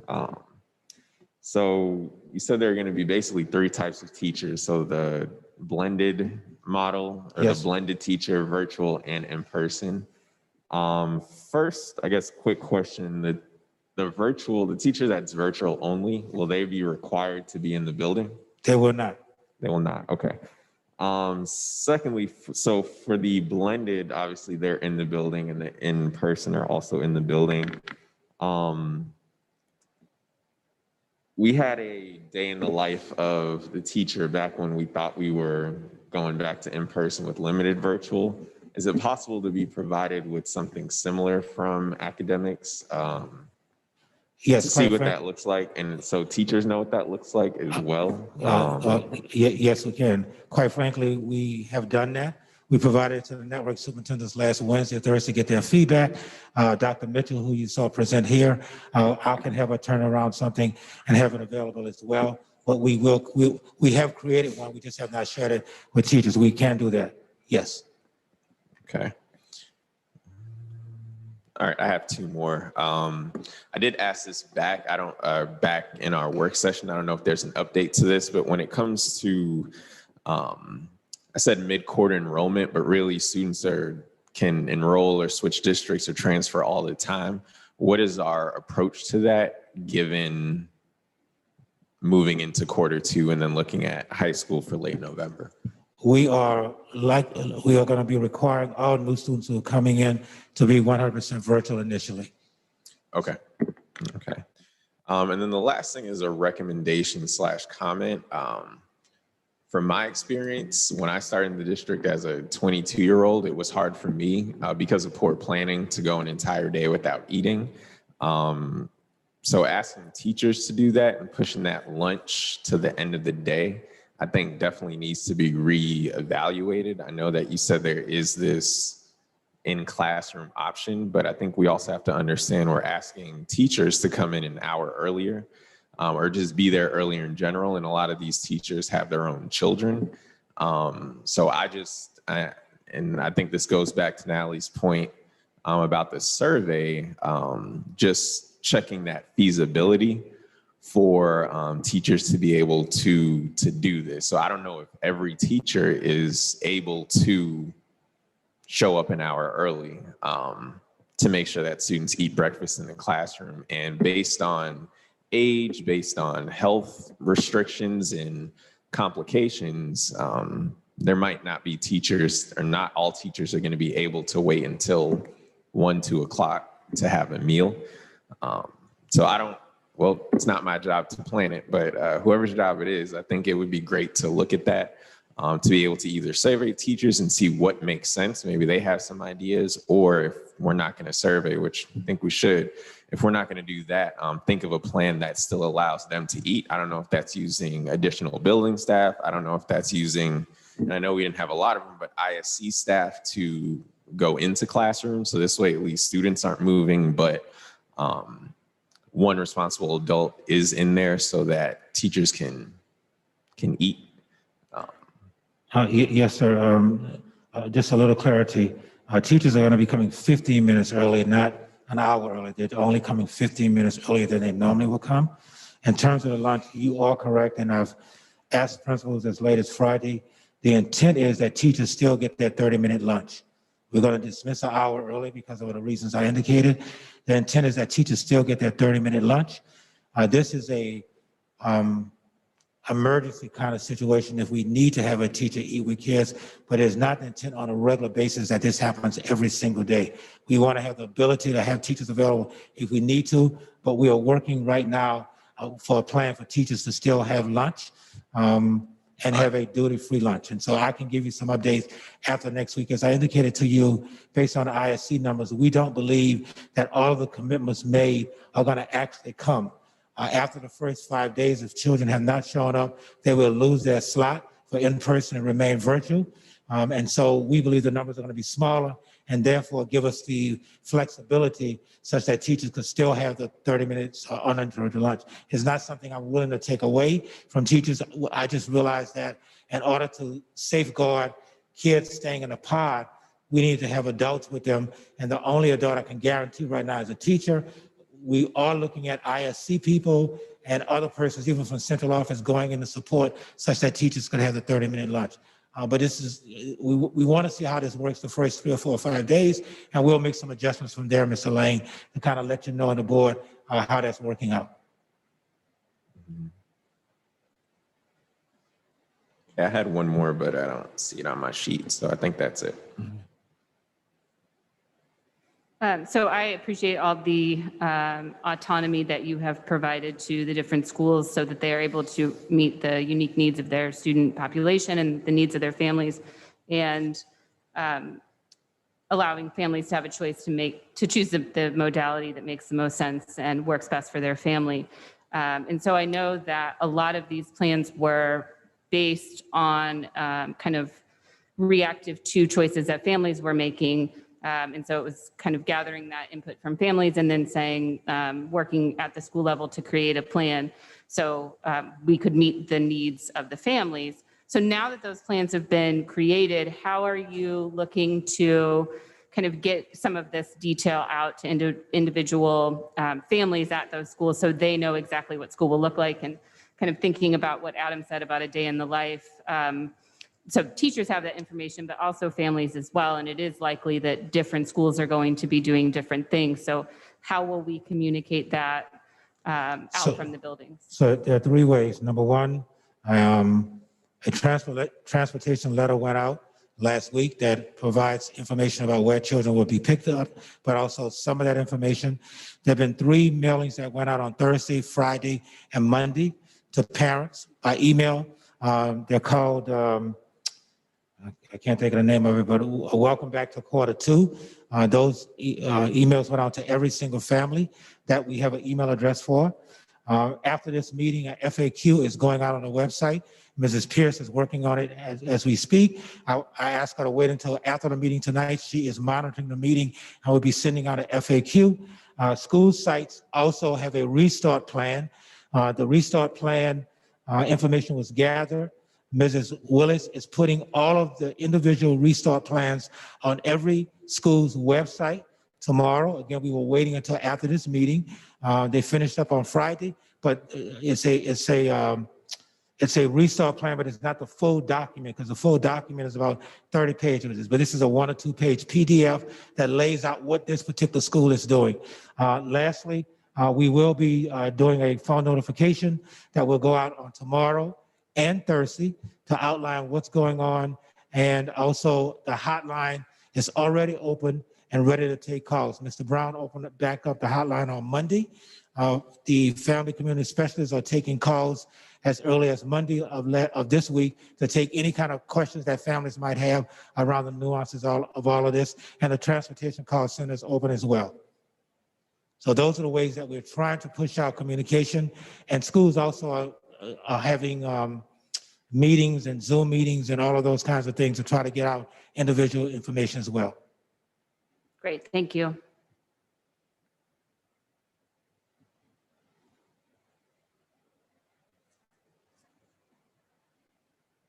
Thank you. So at this point, we will move into the consent agenda. Is there a motion? The items are 01. Well, first of all, let me ask, are there any items that you all would like to take separately? Yes. Okay, so I move that we approve the consent agenda for items 1013-2001 through 1013-2012. Is there a second? Second. Any questions or discussion on these items? I don't know if you can hear me. Ms. Bell? Ms. Fowler, Yes. Mr. Lane, Yeah. I can't hear you. Okay. Yes, Natalie? I'm sorry, can you hear me? Yes. Okay, so I did actually have a question on 1013-2009. Are we offering any additional benefits specific to COVID-19 risks and complications like testing and vaccines once a vaccine is available under the, I'm sorry, this was about the group benefits plan for 2021. So I didn't know if any of that would expand based on current conditions or not. So she's asking about item 1013-2009 and if there are any changes to the health insurance plan specific to COVID-19. No, ma'am. Thank you. Ms. Bell? Yes. Mr. Lane, Yes. Ms. D. Jones, Yes. Dr. Roberts, Yes. Ms. Bowell, Yes. Ms. S. Jones, Yes. Ms. Rhodey Collins, Yes. motion passed. So we do have one walk-on item. That item is 1013-2013. Is there a motion to approve? So moved. Second. Questions or discussion? I do have a question, and I believe I understand that these are like portable buildings or something like that. Yes, ma'am. There are two portables at CSMB. Those are labs for the specialty program that they have at CSMB. It was an elementary school that was converted to a high school. And so as a result, they didn't have the lab space. And so we received the information from the contractor late. This is year 4 or 5. We normally get it before the summer, but obviously COVID impacted some of that. And that's the reason why it's being asked to be voted on tonight. But it's not something unusual, it's just that it came late. Thank you. My question on that, Dr. Adams, are there accessibility provisions within those, forget what they're called, things? Yes, sir. You're talking like handicap accessible? Right. Yes, sir. For those, yes. The complaint last year was the fact that they didn't have an elevator. Yeah. I just knew for Yes. the additional ones. Ms. Bell? Ms. Fowler, Yes. I'm sorry, I didn't get the motion or second on this. I can't hear you. One second. We didn't get the motion or second on that. Motion second. Okay, thank you. Ms. Fowler, Yes. Mr. Lane. Ms. D. Jones, Yes. Dr. Roberts, Yes. Ms. Bowell, Yes. Ms. S. Jones, Yes. Ms. Rhodey Collins, Yes. motion passed. So moving into reports of the board, we have about 3 committee reports tonight. So I'll start with Adam Lane first for the Ad Hoc Budget Committee. Yep.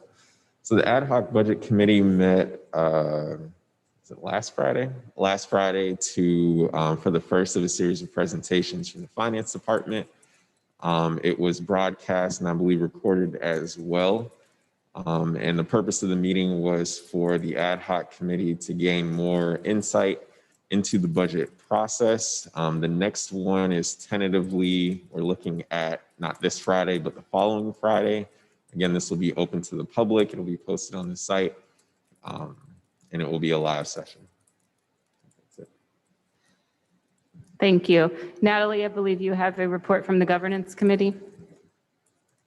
Yeah, can you hear me? Can you hear me? Can you hear me?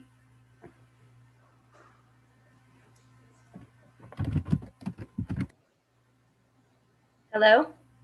Yes, we can hear you. Okay, good. So the governance committee met on September 16th. We held a virtual meeting to discuss, we identified our priorities essentially. So we are going to focus on our internal documents to ensure that we are upholding the best practices of governance.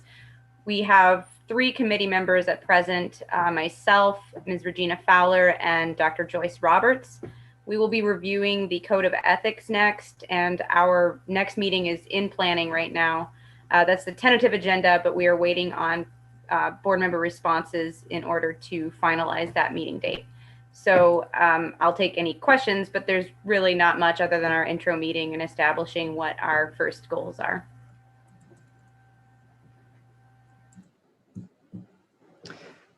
Donna? The public school retirement system will hold a meeting October the 8th, 2020. This will be an investment committee meeting. It will be held at 4:30 p.m. on Thursday, October the 15th. The next meeting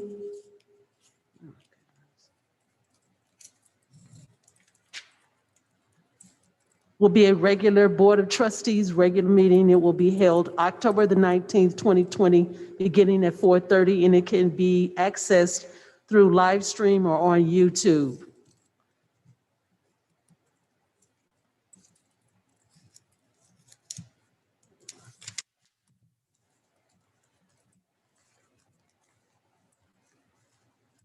(2020) renewal review. SLPS conducted an RFP process for all of their employee benefits plans. They renewed with no UHC and Express Scripts RX for 2020 with no major plan design changes.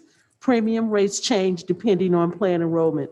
The premium rates for the UHC Medicare plans stayed the same for 2020, which included the addition of the health insurance tax that was suspended in 2019. No major plans design changes.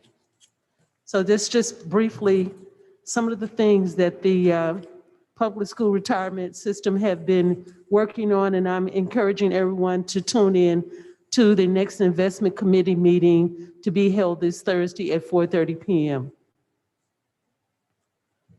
Are there any questions from the board as it pertains to the committee reports that you've heard, or to the committees in general?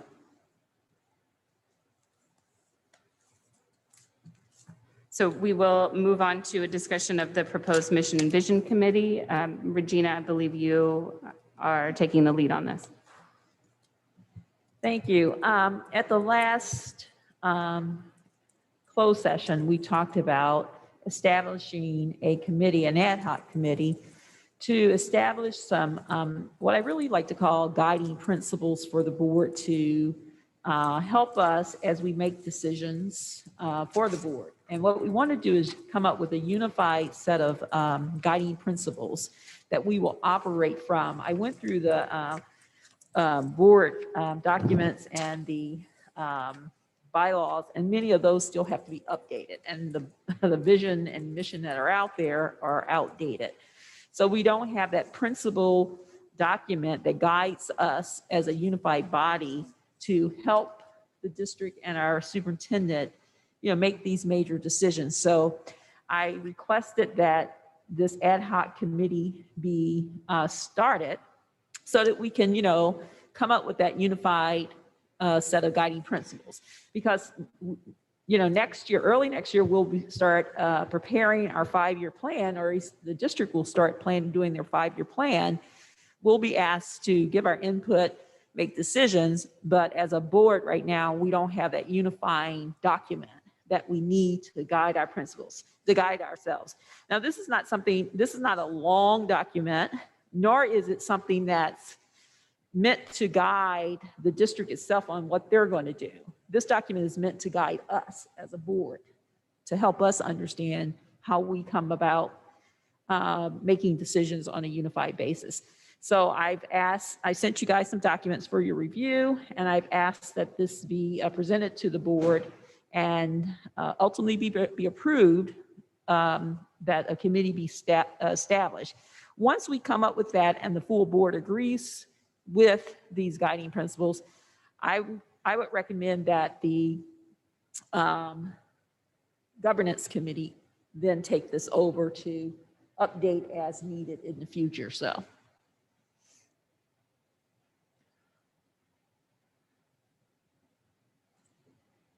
Are there questions? Just to thank you for taking on that effort, and the recommendation that it become a part of the board governance committee is an excellent idea. You're welcome.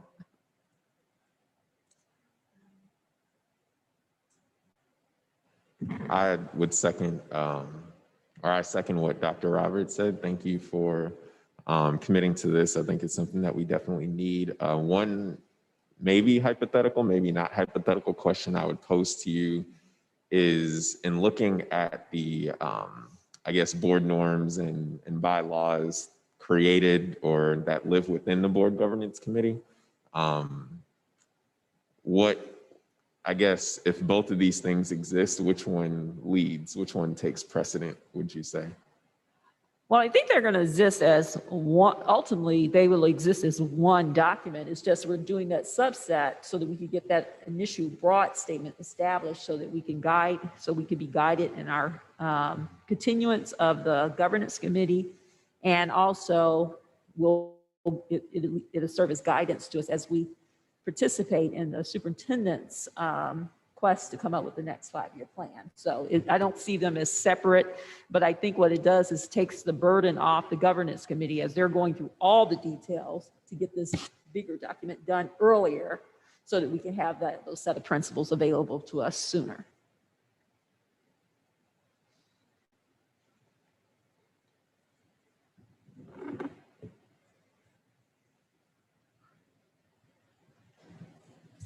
So I've spoken about this a lot in the past, but I do think there is significant overlap between the role of the governance committee and what we're proposing here. We do already have some guiding documents, in particular the norms and the code of ethics that do guide the board and their functioning and the way that we make decisions. So I would give some consideration to potentially making this a more explicit goal within the governance committee as opposed to creating a separate committee. However, if the board does approve this as a separate ad hoc committee, I would recommend that it focus very specifically around our governance duties and our relationship in the direction that we provide to the superintendent.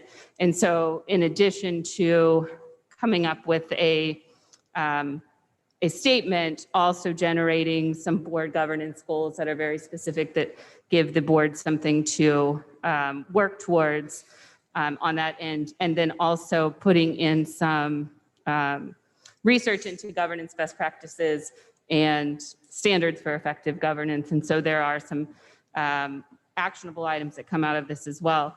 I do agree that the mission and the vision for the district is outdated and does need to be refreshed and updated, but that is certainly a task that the board would need to take up in conjunction with all of our stakeholders, families, students, teachers, administrators, and the superintendent and the like. So I think this potentially does duplicate some of our work with the governance committee. But if we do proceed with the creation of this to look really specifically around some goals for governance and how we kind of act towards reaching those goals. Yeah, I had the conversation with Natalie about the governance committee, and I did not actually see the overlap. As this is a more broad statement, these are guiding principles for us. Even with establishing those tasks on the governance committee, which I am now part of, we need guiding principles as we accomplish those tasks, and we don't have those. As it relates to the district itself and their vision and mission, I don't see this as being their vision and mission. I think their vision and mission is going to be very operationally driven, where this is really, the point of this is really to help us guide us as we have to come and make these decisions that the superintendent brings to us. How do we come to these things? What are our beliefs about what this school district needs, what the city and the school system in the city needs to do? How do we see that? And then that helps us make the decision. So I think that we don't overlap with the district itself and the 5-year plan that's going to be developed coming soon, nor do I see this as being redundant with the governance committee. I think this actually will be established to help the governance committee accomplish the goals that we're set out to accomplish. So. You go ahead first. I have a question. If this, and thank you all for your hard work on this so far, but I have a question about us creating this document, and if we're saying that this isn't going to overlap within the work of the governance committee, and then it will ultimately end up there, I'm wondering why should it not stay separate if we're ultimately going to go back on whomever is here once it becomes outdated or needs to be revisited and it's in a separate committee? What's the point of merging it?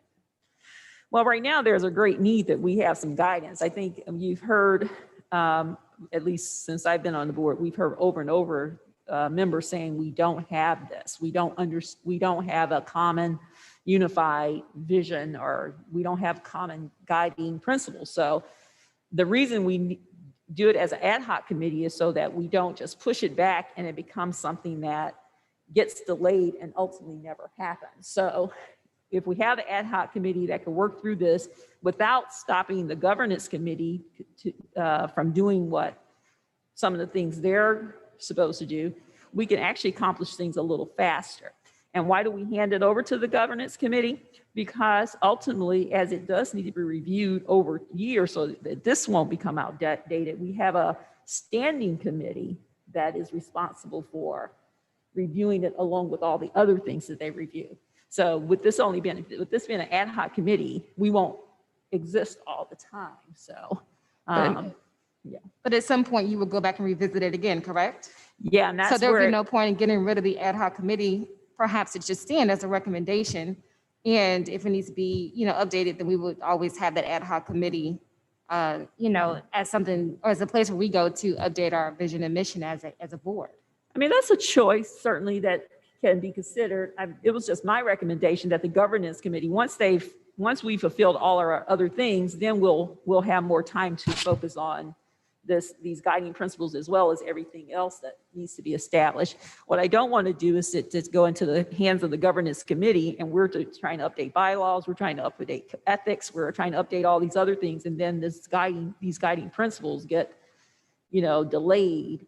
And it's important that we have these, because when we start working on the 5-year plan, we're going to need those guiding principles. And I think right now with the governance committee, if we put it in our hands, who's on the governance committee, we're going to end up delaying something that needs to be established before we start the 5-year plan. But if it's the desire of the board to keep the ad hoc committee, I don't have anything against that.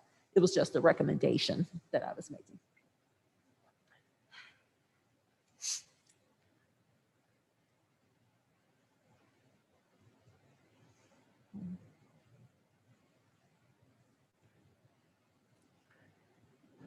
Is there a motion as it pertains to the creation of this committee? I move that we move toward the creation of this ad hoc committee It will take on a task that we've delayed over time. It will give us an opportunity to move a little quicker, and then it will, in my opinion, rest with the board, the governance board, and all the things that Dorothy, you recommended are governance board items. Second. Further questions or discussion on the creation of the committee? So one thing, as the committee moves into creating a mission and vision, so thinking of our role as governance, I'm a little concerned with the feeling that exists that we are operating without a guiding principle, because our role as the board is to provide a quality education for all of our students. And that is our number one driving factor in the work that we do for all of this.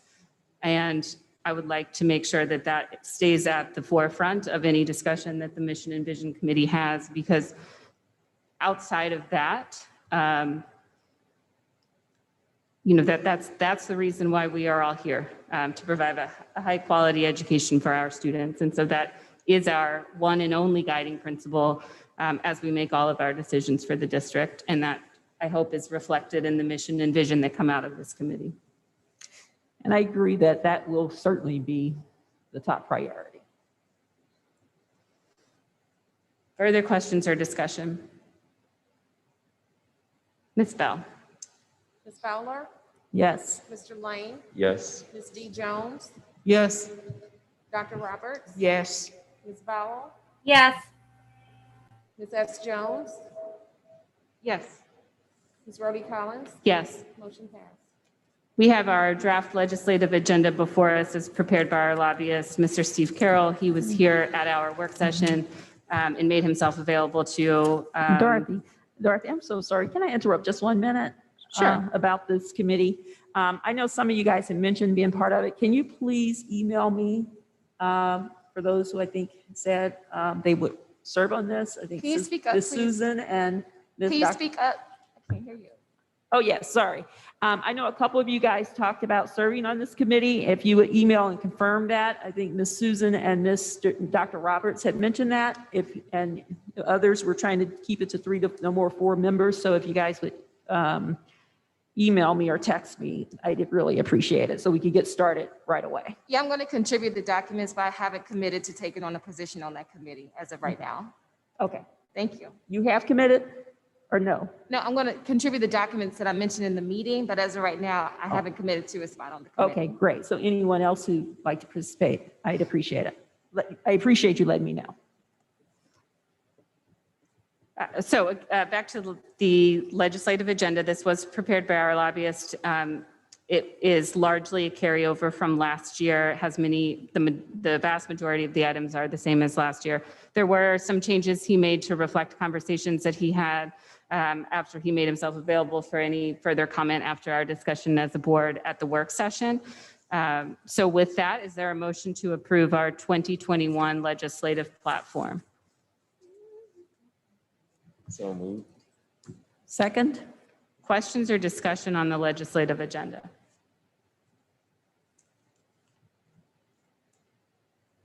Ms. Bell? Ms. Fowler? Yes. Mr. Lane? Yes. Ms. D. Jones? Yes. Dr. Roberts? Yes. Ms. Bowell? Yes. Ms. S. Jones? Yes. Ms. Rhodey Collins? Yes. Motion passed. There is a kind of, timely, I can't think of the right word. There is a timely matter as it pertains to our legislative agenda. Natalie, are you available to talk about this? Yeah, I was For going to put it in a Proposition board R. member report, but if you can hear me now, that's perfect. Natalie, I'm sorry, I didn't hear you. Can you hear me? Yes. Okay, so I was going to just put this in a board member report, but we'll go with it now. Last week I communicated with our lobbyist, Mr. Steve Carroll, regarding Proposition R and how it fits in with our legislative agenda. I kind of wanted his opinion on this. So he took out some bullet points and compiled a document for me, and I forwarded that to the full board. This proposition is a 1/3 the increase in current property tax rates, and that would be going to private entities potentially with no specific mandates for any public oversight. So it does seem to be at direct odds with our stances that are on our legislative agenda, even the one that we had adopted last year and has been long-standing. So I asked Mr. Carroll for a short statement for the board to adopt as an official stance on this specific matter. It is coming up on the November ballot. So you all should have received that statement, which I emailed out yesterday from Mr. Carroll. I'm hoping that we can consider this for a vote when we meet next.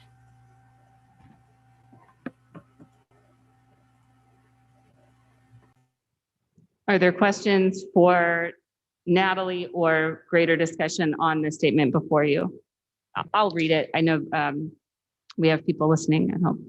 The St. Louis Board of Education, and this is a draft. The St. Louis Board of Education is opposed to Proposition R in its current form. While the St. Louis Board of Education strongly supports increased funding for early childhood education, Proposition R is a proposal that would divert taxpayer dollars from public schools to non-public entities. In addition, the language of Proposition R is too vague and does not ensure that the $2.3 million raised from taxpayers would directly benefit children in their early years of education. The board strongly believes the best way to fund early education is to increase funding through the state foundation formula, which supports all public schools. So are there questions for Natalie or greater discussion on this item?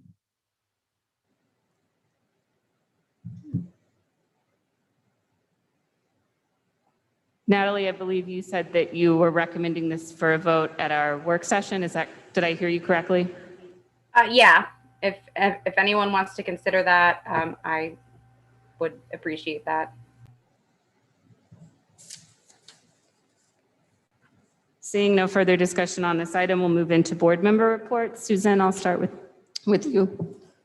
None at this time. Joyce? I was in attendance at the Missouri School Board Association, September the 24th through the 26th. And I'll give a brief summary. Sessions 1 and 2 pertain to virtual learning, and the one takeaway was to ensure that the district has a cybersecurity. Are we protected against cybersecurity? Yes, ma'am. Okay. Implicit bias, what schools can do, and they gave several recommendations. Focus on seeing people as individuals, working on consciously changing our stereotypes, take time to pause and reflect, adjust your perspective, increase your exposure, and practice mindfulness. I did participate in the delegate assembly, in the pre-meeting or training, and then in the actual delegate assembly, which was focused primarily on the platform for MSBA, increase in the foundation formula, increase in transportation costs, and waivers in special education during the pandemic. We are part of Region 7, and we are joining forces with Region 4. Patty Poster has taken a job with the Special School District, and Janet Tilley is assuming her duties. And lastly, budget development. Does the budget support the strategic goal? And new members should receive budget information in their orientation or onboarding session. And that concludes my report. I'm going to go to Natalie so I don't forget. No, I think Thank pretty you, much. Ms. Vannoy. Can you hear me? That was all. Yes, we can hear you. Okay, that was all. I was going to include that legislative thing matter in my board member report, but that's fine. So we're good. Okay, great. Thank you.